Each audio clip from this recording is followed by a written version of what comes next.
Góðan dag. Þá ætla ég að tala upphitun og niðurlag í dag og ég biðst afsökunar á því ef það er einhver leiðinleg hljóð í bakgrunninum, ef það er eitthvað það að þið heyrið í öggum eða eitthvað þannig. Það eru framkvæmdir í húsinu, ég biðst líka afsökunar á því ef að streymið dettur aðeins út, en svo í næstu viku þá ætti allt að verða þægilegra og svo í næstu viku þá get ég byrjað að vera alltaf með streymi á sama tíma. En upphitunin, hún er mjög mikilvæg og fyrsta spurningin er, hvað er upphitun? Upphitun er fyrsti hluti æfingar eða keppni og þetta er það sem að maður gerir til þess að hita líkamann upp og gera hann tilbúinn fyrir komandi átök. Og af hverju vill maður hita upp? Þetta er af því að upphitun, hún minnkar meiðslahættu, eykur árangur í því sem maður er að gera, eykur öryggistilfinningu fyrir það sem maður er að gera. En öryggistilfinningin er rosalega mikilvæg upp á það að maður lendi ekki í meiðslum, eins og til dæmis í íþróttum. Eitt af því sem að hefur hvað mest forspárgildi fyrir að meiða sig er það að vera að glíma við óþarfa stress. Og með því að hita upp þá getur maður komið sér aðeins í stellingar. Eins eykur þetta árangur, þið þekkið það kannski ef það ætla að spretta úr spori, hlaupa eins hratt og þið getið 50 metra. Gerið það alveg köld eða hitið aðeins upp, þið munu gera það hraðar og náttúrulega minni líkur á að meiðast.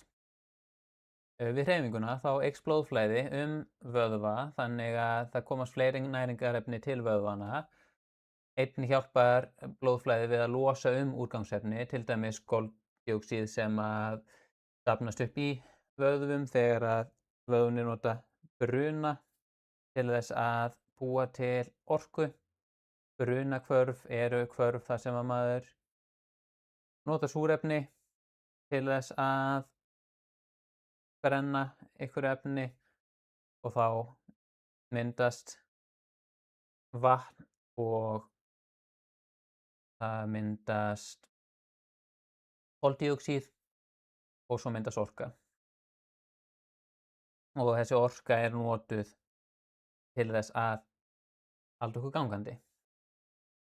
En að sama skapi þá ef að koldíoxíð fer til dæmis að safnast upp í vöðvunum, þá förum við að finna fyrir þreytutilfinningu og það fer að gerast alls konar hlutir sem að valda því að við náum ekki að hreyfa okkur jafn hratt.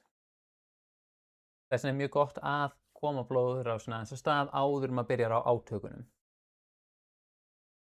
Við hreyfingu þá hitnar líkaminn og þar með talið mjúkvefir. Mjúkvefir eru vöðvar, eru sinar, liðbönd og þegar mjúkvefinir þeir verða teygjanlegri þá verður náttúrulega minni líkur á að við meiðum okkur og þeir verða teygjanlegri þegar þeir verða heitir og þetta er í raun og veru svona aðal ástæðan fyrir því að við viljum hita upp. Upphitunin, hún getur líka gert heilann tilbúinn til að takast á við æfinguna eða keppnina og með því að hita upp þá er maður að koma sér í gírinn fyrir æfingu eða keppni og stilla höfuðið inn á að taka á því. Og eins ef maður er til dæmis að æfa frjálsar íþróttir þá tekur maður oft upphitunarstökk eða upphitunaköst undir lok upphitunar til þess að koma sér inn í það að gera allt rétt tæknilega. Maður er kannski ekki alveg að taka vel á því en maður er samt að stilla höfuðið inn á þetta og eins ef maður er í fótbolta þá vil maður kannski sparka aðeins á milli hlaupum, maður hlaupa aðeins nær æfingarhraðanum sínum eða keppnishraðan og þetta er ekki bara til þess að klára upphitunina á réttu álagi heldur þetta líka upp á höfuðið. Í úthaldsíþróttum þá getur upphitunin virkað til þess að opna hjarta- og æðakerfið. Auðvitað er alltaf opið en þetta er í raun og veru til þess að líkaminn sé tilbúinn í að fara að taka á því og að hann sé tilbúinn í að púlsinn rjúki upp. Hvernig hitar maður upp? Maður hitar upp á mjög marga mismunandi vegu eftir því hvar maður lærði að hita upp, hvað maður er vanur, hvaða íþrótt maður æfir eða hvort maður sé að gera þetta fyrir sjúkraþjálfun eða hvað það er. En það er samt alltaf ákveðnir hlutir sem við viljum hafa í huga við upphitun. Við viljum byrja rólega og almennt. Svo viljum við auka álagið jafnt og þétt og fara smám saman í að líkja meira eftir því álagi sem við erum að hita upp fyrir og svo endum við á því að líkja eftir álaginu sem við erum að fara í. Og ef við skoðum þetta út frá nokkrum mismunandi íþróttum, skoðum þetta fyrst út frá langhlaupum, byrjum á rólegu skokki, rólegu almennu, svo aukum við álagið jafnt og þétt, við getum farið að taka alls konar drillur eða við getum tekið aðeins hraðara skokk, við tökum smá styrktaræfingar jafnvel og svo förum við í því að líkja eftir álaginu, þá förum við kannski og tökum 50 til 100 metra á þeim hraða sem við erum svo að fara að hlaupa á í lengri tíma. Ef við viljum hita upp fyrir handboltaleik, þá myndum við kannski byrja á því að skokka smá, síðan myndum við fara og taka einhverjar liðkunaræfingar og smá styrktaræfingar eða jafnvel bara kannski aðeins kasta á milli, bara létt og svo förum við yfir í það að taka alveg fullar sendingar, að jafnvel taka nokkur hraðupphlaup. Ef maður er markmaður þá myndi maður kannski á seinasta stiginu fara að vera í marki gegn hraðupphlaupunum. Þannig í handbolta getur upphitunin litið rosalega ólíkt út langhlaupaupphitunni en þetta er samt alltaf sama ferlið. Byrja rólega, auka, jafnt og þétt og fara alltaf jafnt og þétt í meiri sértækni. Ef við erum að hita upp fyrir kúluvarp, sem er algjör sprengikraftsgrein, þá þurfum við kannski ekki að eyða neitt svakalegum tíma í það endilega að fara að hlaupa, en það getur verið mjög gott að byrja á því að taka smá tíma í það að skokka rólega eða að fara jafnvel á þrekhjól eða eitthvað þannig. Síðan myndi maður fara að taka alls konar liðkunaræfingar, jafnvel taka léttar tækniæfingar, hugsanlega drilla aðeins og svo endar maður á því að taka upphitunarköst. Gæti þess vegna verið sniðugt að taka nokkur köst með þungum bolta eða nokkrar lyftingum, en samt ekkert. Við erum ekki hérna að taka neitt svaka þungt, þetta er meira bara til þess að ég er alveg tilbúinn að byrja að kasta eins og í kúluvarpi, að þessi karlar séu til dæmis tilbúnir að kasta 7 kíló kúlunni eða konur 4 kíló kúlunni. Það er heilmikið álag og maður vill vera tilbúinn í það. Þannig, já, upphitun, hún er fjölbreytt en við viljum bara fylgja sömu reglunum. Byrja rólega og auka svo jafnt og þétt. Það er hægt að nota styrktaræfingar eða liðkunaræfingar í hóflegu magni inn í upphituninni og það er þá helst til þess að styðja við vöðva í kringum hreyfingar sem maður notar, en ég nær kannski ekkert endilega hita upp með því að gera hreyfinguna. Segjum til dæmis að maður sé handboltamaður, mjög mikilvægt að hita upp vöðvana sem sjáum útsnúning í öxlinni, sem er þessi hérna hreyfing. En það sem maður gerir mest í handboltanum er að maður kastar, sem er innsnúningur í öxlinni. Og útsnúningur er mjög mikilvægur upp á það að maður meiðir sig ekki í öxlinni og þá vill maður kannski taka styrktaræfingu með teygju í útsnúning til þess að gera sér tilbúin í að geta tekist á við álagið. Og þetta myndum við gera bara sem upphitun. Við erum ekki að fara að taka eitthvað mikið magn af því að við viljum ekki nota upphituna til þess að gera styrktaræfingar, þá verðum við bara þreytt á æfingunni. Eins langhlauparar sem að taka einhverjar mjaðmaliðkunaræfingar, grindahlauparar sem ganga yfir grindur, alls konar svona. Þetta er frábært til þess að fá aðeins betri upphitun sem við fáum kannski ekkert endilega með því að rúlla bara í gegnum upphitunar-rútínuna. Pössum okkur samt á því að gera þetta í hóflegu magni og þegar ég segi liðkunaræfingar þá á ég við alls konar hreyfiferilsæfingar og liðkunaræfingar. Ég á ekki við að fara í einhverjar teygjur og halda. Við viljum passa upp á að reyna að minnka ekki vöðvaspennuna of mikið fyrir æfingu eða keppni. Þetta getur alveg verið rétt að teygja í ákveðnum tilfellum en svona almennt þá mæli ég ekki með því að nota þessi kyrrstöðu teygjur í upphitun. Það er einnig hægt að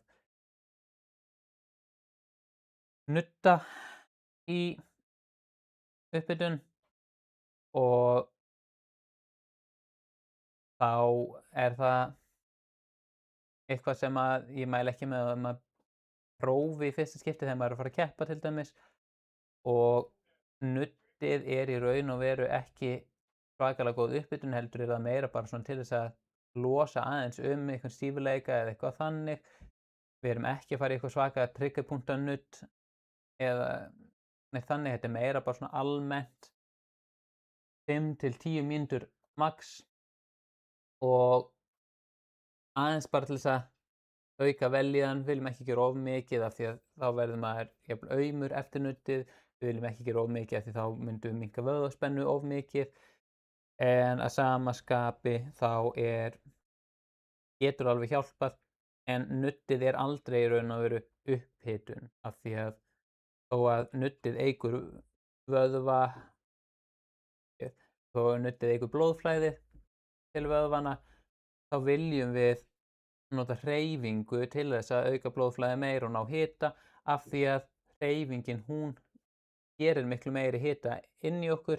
Þetta er eins og það að við förum ekki í heita pottinn sem upphitun af því að heiti potturinn hann hitar okkur fyrst og fremst nálægt yfirborðinu en hreyfingin hún hitar okkur alveg djúpt og kemur kerfinu líka af stað. En það er samt mikilvægt að tala nuddið þó ég mæli ekkert endilega með því að vera alltaf að nudda sig í upphitun en það eru rosalega margir, sérstaklega sem að æfa mjög mikið sem að taka nuddið.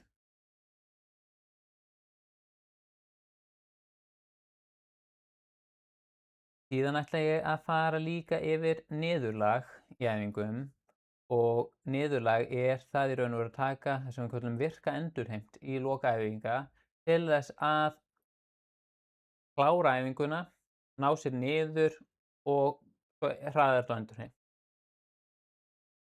Og hvað er niðurlag?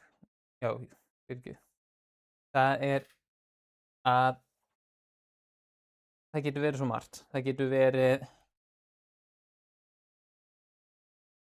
að skokka rólega eftir einhverja intervallæfingu eða eftir handboltaleik. Getur verið teygjur. Getur verið þess vegna léttar styrktaræfingar en með áherslu á orðið léttar. Þetta er bara eitthvað sem að við erum að fá blóðrásarkerfið aðeins af stað til þess að hjálpa líkamanum að hola úrgangsefni út úr vöðvunum. Mikilvægur misskilningur sem að margir halda að sé sannur er að við til dæmis erum að reyna að skola mjólkursýru út til þess að koma í veg fyrir að við fáum strengi. Það sem að gerist er við getum vissulega notað niðurgokk eða niðurlag til þess að hlutleysa það sem heitir laktat sem að safnast upp þegar við erum að taka æfingar sem eru yfir mjólkursýru þröskuldum. En þetta laktat og eins mjólkursýran búa ekki til strengi. Strengir eru bara vægar skemmdir á vöðvaþráðum sem gerast þegar maður tekur þungar æfingar og það er ekkert skaðlegt og það vill kannski ekki vera með strengi alla daga alltaf þá maður taka of þungt æfingaprógramm en bara mjög fínt að fá strengi stundum. Þannig niðurlag er alls ekki til þess að koma í veg fyrir strengin. Það getur verið til þess að hraða á alls konar öðruvísi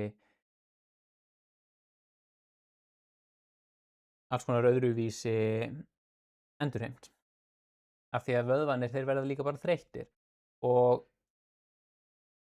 maður vill reyna að koma næringarefnum til vöðvana, maður vill hola úrgangsefnum út og það hjálpar að ljúka æfingunni með niðurlagi. Einnig hjálpar niðurlagið með því að róa aðeins miðtaugakerfið, segjum að maður sé að taka hraða spretti eða eitthvað annað sem að krefst álags á miðtaugakerfið, þá getur verið rosalega gott og notalegt að bara taka smá tíma þar sem að maður er að bara lulla hlaupandi eða maður tekur göngutúr, að teygja smá, að leggjast og taka öndunaræfingar eða slökun. Ég myndi alltaf mæla með því að ætla að taka slökun í niðurlag að taka þá líka einhvers konar smá loftháð niðurlag. En það getur hjálpað gífurlega við að ná taugakerfinu niður og það er líka mikilvægur þáttur eftir æfingar. Seinasta sem ég ætla að fara yfir í dag er það hvernig við gerum niðurlag. Niðurlag er í raun og veru róleg hreyfing í 10-20 mínútur og athugið að við erum ekki að nota þessa hreyfingu til að fá meira álag eins og til dæmis ef við erum langhlauparar og svefnum ætlum að reyna að safna fleiri kílómetrum eða eitthvað þannig. Niðurlagið er til þess að ná okkur niður. Og síðan þegar við erum búin að vera í þessari rólegu hreyfingu, kannski þessar 10-20 mínútur, þá getur verið sniðugt að taka léttar teygjur, nudd, öndunræfingar, slökun eða aðrar leiðir til þess að ná niður spennu í taugakerfi og minnka spennu í vöðvum. Og ef að við erum til dæmis að taka einhverjar miklar, erfiðar liðleikaæfingar, þá eiga þær ekkert endilega rétt á sér hérna af því að segjum sem svo að þið taki erfiða æfingu og ætli svo að fara að teygja alveg klikkaðslega á, það getur bara valdið þið tognið. Þess vegna viljum við taka liðleikaæfingarnar sem liðleikaæfingar sem hluta af meginmálinu. En á sama tíma þá er alveg gott að teygja til dæmis og 30-60 sekúndna teygjur það geta verið frábærar í að minnka vöðvaspennu, minnka verki og bara láta